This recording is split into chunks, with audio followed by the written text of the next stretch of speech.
just in case it looks like we don't know what we're doing, it's because we don't know what we're doing. I have no idea what I'm getting myself into here. But I'm here at Folly Beach, as my friends Sue and Mindy have just announced. And in talking about what's going on in my life and talking about doing these FlossTube episodes, they started asking me questions and they said, can we interview you? So here we are. They have a list of questions that they have been compiling for the past few hours, and I have no idea what's on there. And we didn't tell her what's on here. No. In fact, I think it was written in secret code, so I would have no idea. And I promise you, I did not sneak around last night trying to find it to read up on it. Okay, so Jean, I met you last fall when we had the Great Parks of the Southwest stitching retreat for a week. And I met Sue there, but Sue, I know you met Jean prior to that. What trip were you on? So I was on the 2018 cruise out of Southampton, England, that went to Oslo, Norway, Hamburg, Germany, Bruges, Belgium, and we spent a week in London before the cruise. Nice. So we had 2 weeks together. Nice. And then Jean and I both live in North Carolina, so we've seen each other. Yeah, a couple of times. And then after, while we were on that trip in 2018, one of the things that we did the week before the cruise, we went many places in England, and one of them was to Highclere Castle, which is better known as Downton Abbey. Found out that we were huge fans, and so when the Downton Abbey movie came out, the first one, I invited hosted a little tea. It was my birthday, It was my birthday, so I had a group of women who all loved the show come, and then I had a tea at my house. Yeah. So. And we're going to do it again with this new movie. The new movie's coming out May 20th. So one of the things I have found when I have met two people in different stitching settings who have not met each other before, then when they get together, it's like they've known each other forever. Right. And I think that's often what you say is one of the benefits of stitching and traveling together, is getting to know people, thinking you'll never see them again, but we're all talking about stitching. Now we're all on Facebook together and looking at what each other is stitching. And the three of us went to a retreat in Surfside Beach back in February. Yeah, which was Barefoot Needleart, which I talked about in a previous episode. Mm-hmm. Interviewed Amy and Memory, and then that is what they said, let's do a reverse interview here. So yeah, that was a fun retreat. So we were, Jean is diligently working on her newest sampler for the upcoming cruise, and so I was just kind of curious last night how the process starts. You know, what idea, do you start with the colors?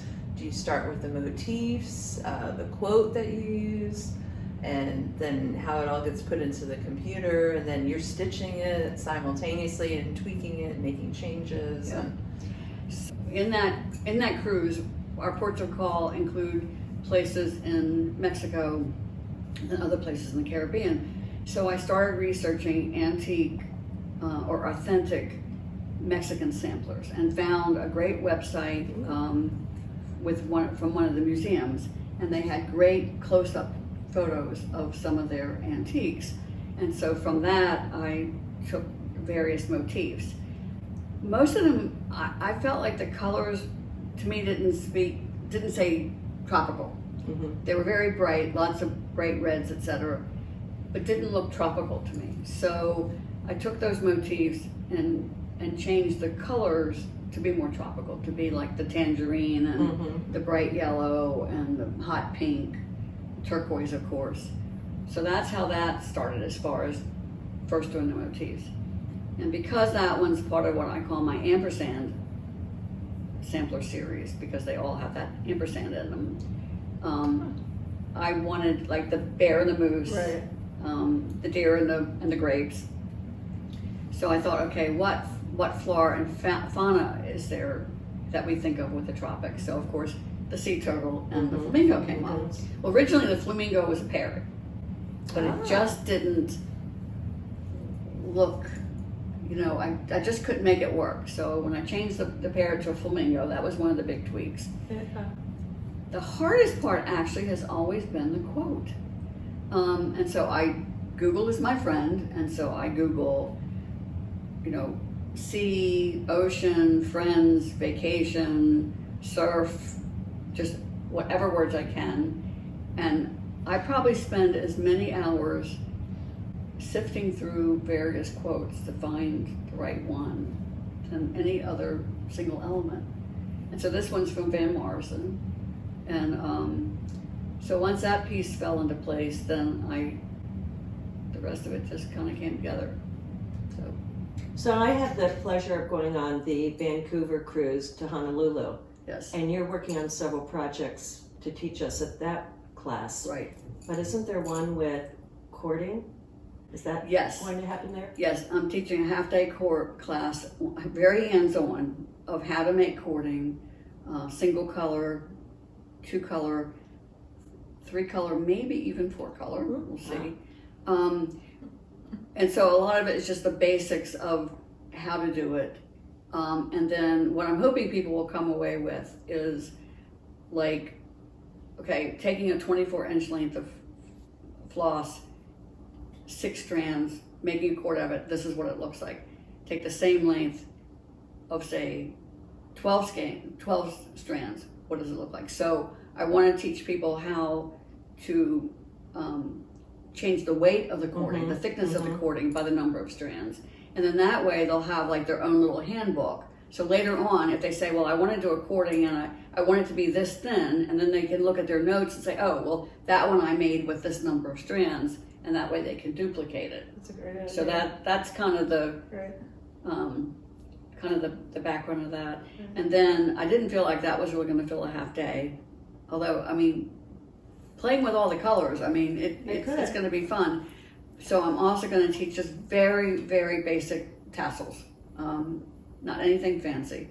And another simple thing, but really intriguing, and this one I learned from Mary Cox, who's a cross-stitch designer and teacher, how to make a bow that will not come untied. So if you're putting it on your needlework, whether you're framing it or it's a pillow or whatever, and you want to make sure that it's not going to come untied, how you do that. So. And tassels, are we learning tassels? Yeah, just very, very, very simple, basic. Tassels, what people do with the crown, the tip of or the head of the tassel is really amazing.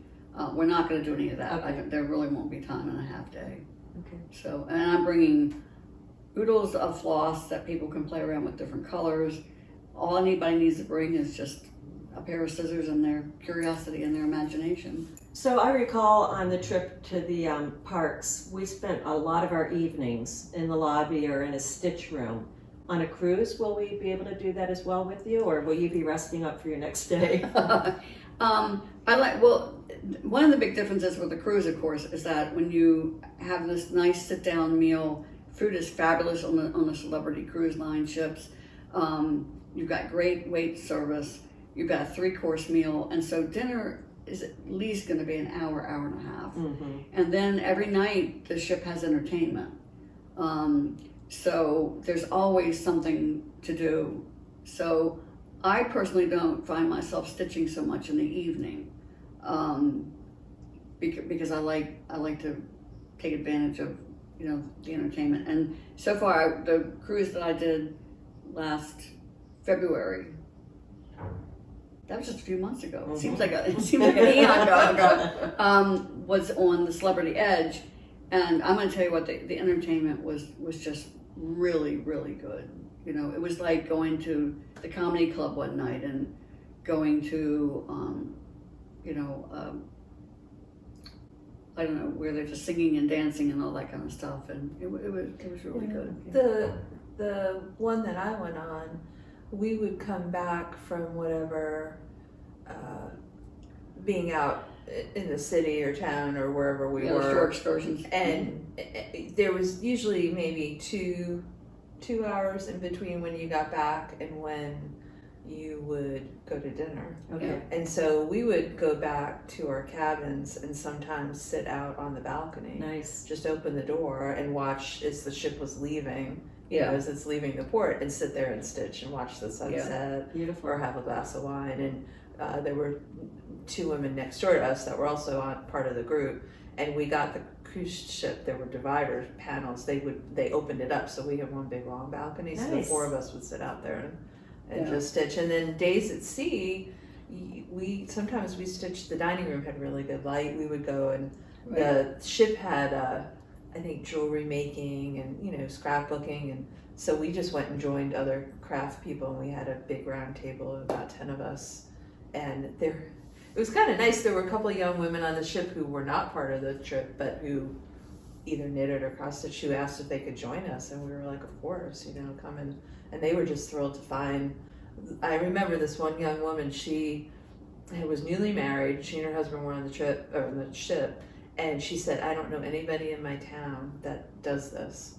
And her husband came. He's like, "You're still here?" She's like, "She didn't want to leave. She was having." Oh wow. Yeah, she was British. She was really fun to have part of the group. So it's a very inclusive, you know, you kind of just all gather and just start talking to people. And you bring up a good point. On both the trips, Suze and my husband came with us, and neither of them stitch, but they had fun talking about sports and talking with other people who didn't stitch. Well, we all had fun stitching. Right.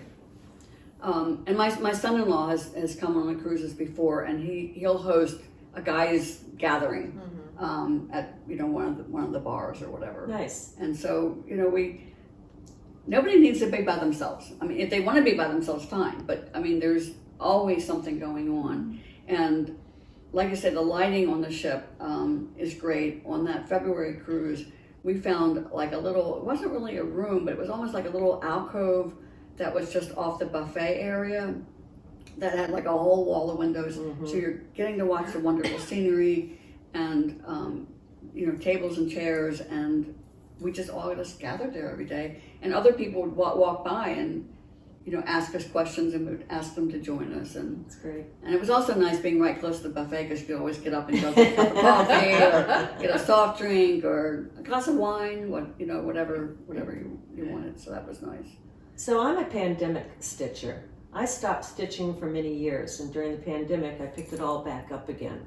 I think you've continued to stitch for many years. I've always stitched off and on. Sometimes I'm like right now I'm working on something that I have a deadline. So What changes have you seen since the pandemic with classes or stitching or? I think like you, there are a lot of people who picked it back up. You know, maybe they, you know, stopped because their children were young, or a more demanding career, or, you know, various reasons that the ebb and flow of life affects a lot of people. And so a lot of people picked it back up, and we've had a lot of new stitchers. So I have found, you know, trying to find a silver lining in anything, and not that anybody would wish the pandemic on anyone, but that has been one of the small sort of hidden benefits, is people are finding the things that they can do and enjoy that are more solitary. And so I think that's one of the things, we're kind of looking at both sides of the coin here. It's a very solitary activity in terms of filling your time at home when you're by yourself, and yet it's also very social when you're out and about with other people. So I've always been part of a group that we would get together every other Monday night and stitch, because I learned as a nurse on night shift, and we were all nurses, and we all enjoyed it so much that after a couple of years, when we went to different jobs, we would get together outside of work, and we've been doing that up until the pandemic. And then we switched to Zoom, and we're sort of just starting to get back into it. And so but by going on some of these trips and these retreats, then I'm meeting people outside of that group and connecting that way. So and I just like traveling to different parts of the country and seeing different stores, and yeah, and that's one thing we always try to find a store. Like on that Great Parks trip, we went to the Attic, which is like to die for. I mean, if you get a chance to go to the Attic. That was great. And there was the store in Old Town in Scottsdale. Yes, in Scottsdale. On that trip. We went, had one of our best lunches ever In Old Town. at that restaurant. Guacamole and margaritas. Oh my gosh, it was so good. We made guacamole there at the table. Oh, it was fabulous. One of the things I liked about that trip was the kindness piece that you taught, because it had specialty stitches. Yeah. And I really want to explore more specialty stitches. Yeah, and I think as a teacher, I can see where, especially on trips like that, where it's like go, go, go all the time. And what we're talking about when we said the Great Box trip was a bus trip as opposed to a cruise. Mm-hmm. So it was very, very different sort of setup. And so I think doing a physically small piece, that's kind of like the best thing for that type of a trip. Mm-hmm. Because then when you're stitching on the bus as we're going from point A to point B, then you don't have a lot of paraphernalia and the piece is fairly small. I brought an ornament. I mean, I had an ornament kit, and it was just tiny because I could stitch that on the, I wasn't Could elbowing see. my husband, and I could see, and it was very small. And I mean, that we were gone for 10 days, I think. That was just enough time to work on. The other one that was never could have done popular big. was that I didn't take the class. The coaster. The coaster. Yeah, that was popular. and that's what I worked on. And what was nice about that is you could stitch for hours in just the same color and not be bored. It was really, almost addictive. Because it was two-sided too. It was a plaid. Oh yeah. It's a fun piece because it's reversible, Right. and it's a very practical coaster. I mean, it absorbs moisture because it's made of 100% cotton. So that brings me to my question that I was thinking about was, do you have, I mean, I know you have the laptop and you have folders and all that, but do you have an actual like catalog or portfolio of all of these projects that you've designed and created? No, and I should. Yes, you should. I should. In fact, every once And in a the while. classes, I mean, you should have. Yeah, every once in a while, people will come up, like at that barefoot retreat. The woman who showed me I know. my a copy of my cross stitch clinic that I did in the 1980s, and I'm like, I didn't even remember doing it. After she showed it to me, I thought, oh yeah, it was a whole series I did that I sent out to shops and left us a space where they could put their logo and then print it to hand out to their customers. And I completely forgot I ever did that until she showed it to me. So yeah, I should. Because when we watch you, I mean, we watch you on FlossTube as well. Every week. We never expected to be in the FlossTube. And you have all your bookcases, and so I'm thinking, oh, she's so organized and she's got all this. And I thought, it would, like an encyclopedia of Jean Farish, just from A to Z, of all the samplers you've designed and all the classes you've taught. And That's the part of my studio you see. You don't see Kinda like you that. don't see the real part. You don't see the chaos. The nesty part. But I just wondered how you kept track of, like if you think, oh, I want to go back and look at that turtle that I designed for, and use it some other way, or, how can you easily access things, like you said, from like 30 years ago, because you've been in the industry. Yeah. Okay, well. Yeah. I don't know, it's the bane of the existence of a creative person, but it's like as soon as I'm done with something, Then it's, and then I'm on to the next thing, and it's like I don't take the time to go back and catalog it. But someday. I should. How far Yeah. along are you on America Land That I Love? What is it? My America land that we love. Now this is the third time I'm stitching it. Mm-hmm. So, and in terms of just the background, the first one I stitched on 14 count Aida, and it was once on the cover of Stitchery Catalog. If anybody, has been stitching long enough to remember that. It was a kit made by Jan Lynn, and somewhere in the process of sending it to somebody to be photographed, it never came back to me. Oh my gosh. And so, yeah, I was just absolutely heartbroken. And so for years and years and years, I didn't have a sample of it. So finally, I guess now about 5 or 6 years ago, I started stitching it again, and it took me 5 years to stitch the one that you now see in the background. Yes. And so that was the second time. And so then with the 20th anniversary of 9/11, we started a group stitch along. and everybody is ahead of me. I'll just say Well, that. you had a busy February. Yes. Yeah. Yeah, that was fun. Yeah, a lot of traveling. Has anyone made that as each state being separate instead of all together? I don't know if currently anybody's doing that, but when I first published it, that was one of the things I did suggest to people, that they could make, just do all the states that where they had lived, and frame each one of them, individually, or because of each square is exactly the same size. Let's say if you've lived in 4 places, you could easily do the 4 of them, 2 at the top and 2 at the bottom, something like that. Yeah. It's a beautiful And I've design. seen, like for us in North Carolina, I like the furniture. I've seen people also switch it out for the Wright brothers plane, and then In South Carolina, people have done the palm tree, the palmetto tree, and the crested moon. Yeah. I've seen So them I switch it really out. encourage people to customize it or personalize it. And some people put the year that the state was State admitted was to the admitted. union. Yeah. And some people have actually stitched them in the order in which they joined the union, It's really instead of alphabetically. interesting how Yeah, so it's people been really, adapt it. it's been fun watching how people how it's kind of evolved, and how people have interpreted it. So it's really a nice collaboration. I feel like it is a collaboration between me, the designer, and the stitcher.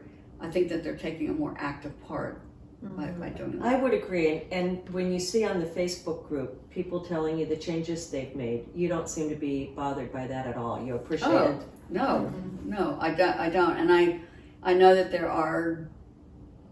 a whole different school of thought, which I don't belong to, that is like, no, you stitch it the way it was designed and charted, and I'm not of that thought. Well, I have to say, I was at first nervous to be stitching around you on that trip. Like, oh my goodness, Gina's sitting right beside me. She's probably going to correct something. And then I brought the Roxy sampler that I did.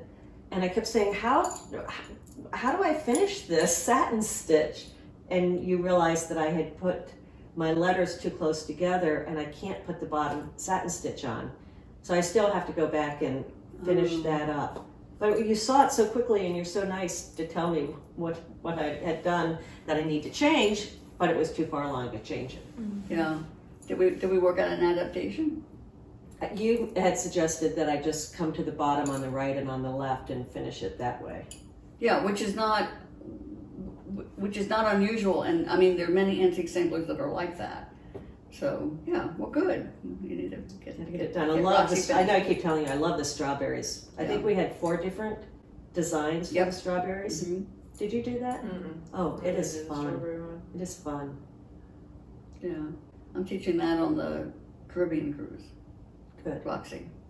Yeah, that was a 6-month stitch along, so obviously it's going to be compressed. And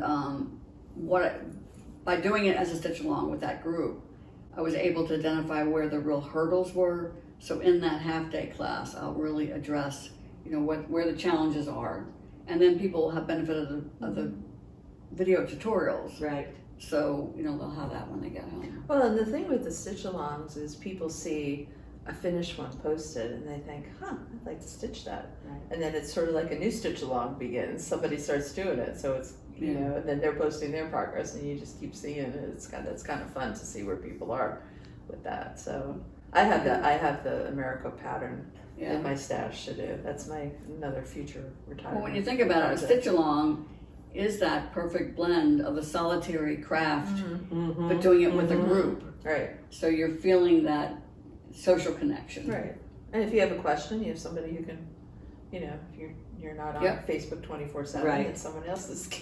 Or you can go and look at their photographs to get a visual. Or finishing or anything. So Color speaking changes. about finishing, do you finish your work or do you have a finisher? I finish it. Do you finish for other people? No. Darn it. And I tell you, hats off to anybody out there who does finishing professionally. It is a huge responsibility.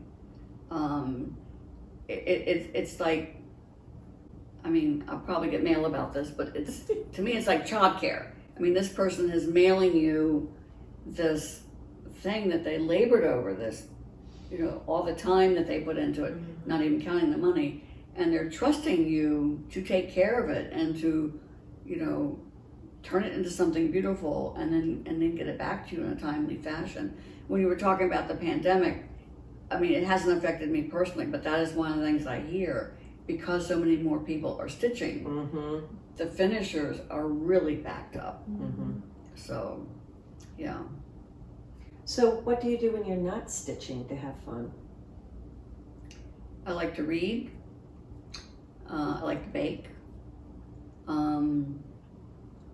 I have a whole lot of other interests that if I were to list things I'm interested in and you ask me, well, how long has it been since you did that? I'd have to say years. I don't get back around to it, but I like to sew and be creative with fabric and textiles and plan trips. Yeah, plan trips plan and trips. travel. Well, and we were talking last night about playing games, and you said you were taking bridge lessons Yes. and playing a lot of cards. Well, you once taught a week. us Deer in the Headlights. Yeah, that was That fun. was a fun card game. Yeah. That was Yeah. a little competitive, as I recall. Yeah, if you like to play fun card games with big groups, get Deer in Headlights. It's a wonderful game. Yeah, I started the bridge lessons. I've always wanted to learn to play bridge. I grew up in a fairly large family, and on the Sunday afternoons we would play pinochle, which is a 4-person game, and there were 7 people in our family. So it was quite a privilege to get a seat at the table, and canasta as well, and so I love that. And I'm also, as I'm aging, I'm really trying to be proactive in terms of keeping my brain sharp. And they keep saying that one of the things to do is to learn something completely new. Absolutely. I also feel like it helps me be a better teacher of things that I know well, because as a beginner bridge student, and we have an excellent teacher, I'm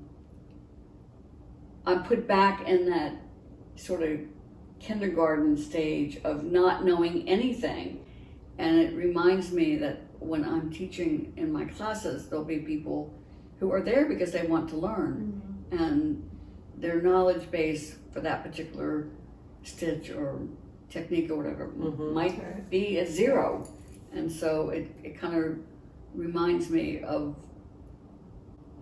what I need to do as a teacher in terms of approaching my students.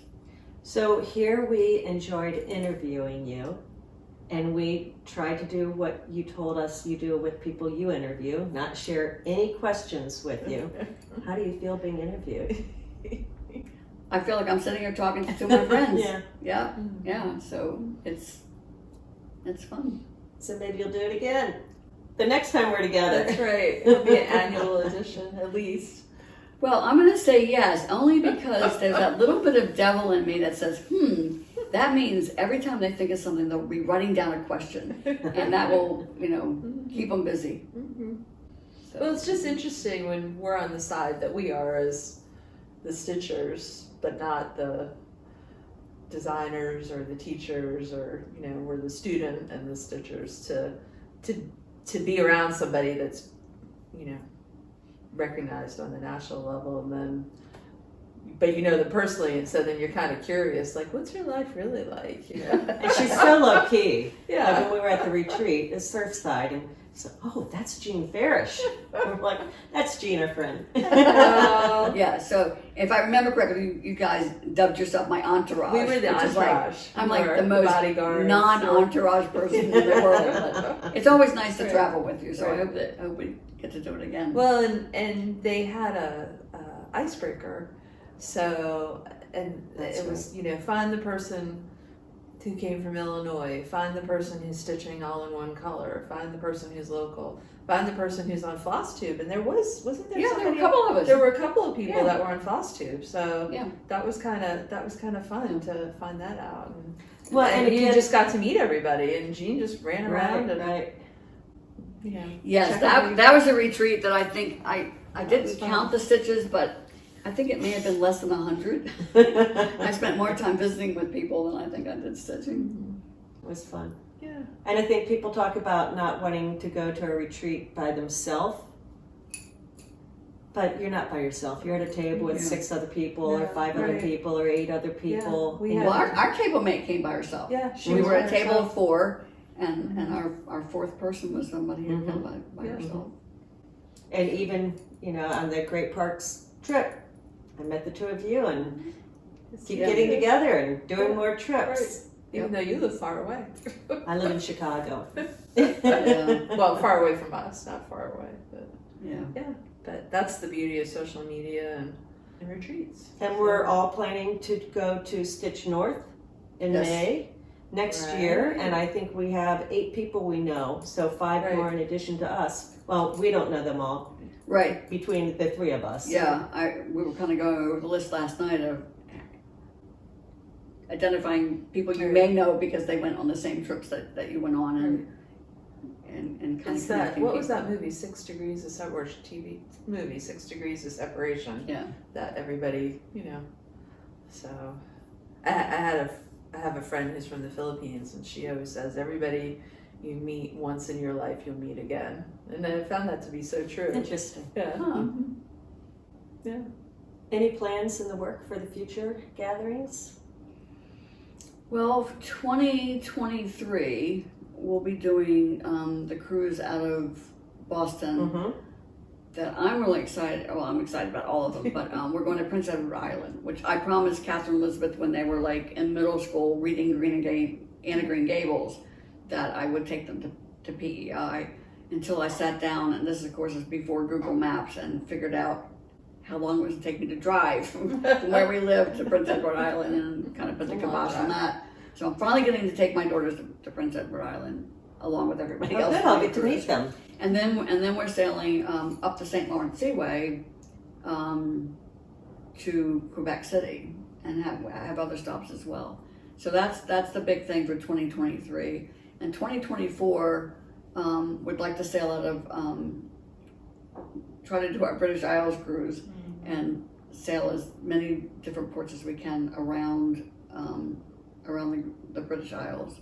So those 2 things are going to work. And I've got a couple of other ideas. I know you 2 have been sort of lobbying for doing a river cruise, and I'm gonna look into that. And you It was lobbied just for a lake. suggestion. You suggested a lake house, Oh, yeah. a smaller Like a group, smaller retreat. Yeah, Yeah. or beachfront. yeah. And I think that's, it's like there's such a hunger of having those sort of small group situations, either a small group of people who already know each other, like you with your friends from nursing school, or just gathering and then you become a group once you're there. I mean, it's instant bonding. It is. Hey, what are you stitching there, or how do you do that, or where did you get that design? And talking about what you have in common in terms of shops that you've been to, or all the various things that kind of bring us together. Right. And that's nice how you planned getting us into shops, like the Attic visit, which was fabulous. Yeah. What stores or shops will we go into, do you know, when we go from Boston up to Canada? I haven't researched. There have been some changes in Boston in terms of shops and ownership. Sadly, one of the shops that we went to in Kennebunk, They moved. Right. Camp Wolf. Yeah. which was incredible. Yeah. They moved, They and moved. now they're way north in Yeah. Maine, and it's not going to be feasible to go there on that cruise. I was very disappointed. That was a People, nice shop. yeah. I mean, I've been there. I had to drag. I'm like, okay, the bus is leaving. We need to go. It was really- cross stitch, and then the wool applique. Yeah, the wool The applique. penny. They had kits Yep, and antiques. It was a really Wow. interesting store. and Yeah. sort of I didn't like- go there with a cross stitch group. I was visiting friends that lived in Maine, and I knew about it from you. Right. So Yeah. I went, got to shop there. yeah, it was great. And by the Bay Needleart, that designer was local. They had a lot of her patterns Mhm. there, which I had not known. You know where her inspiration came from. So that was kind of cool. Right.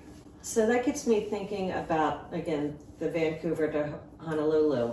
We have Terry, Carrie Bay, Tony, Tony Gerdes, and Kathy Reese, and myself. So all four of us are teaching, because we have 5 days at sea from Vancouver till we even get to the Which is a lot, islands. yeah. And so we've got 2 classrooms that'll be going basically all day long with either needlepoint, or which is what Kathy and Tony teach, and or counted thread, which is what Terry Bay and I teach. would you consider doing like a pop-up store on the cruise?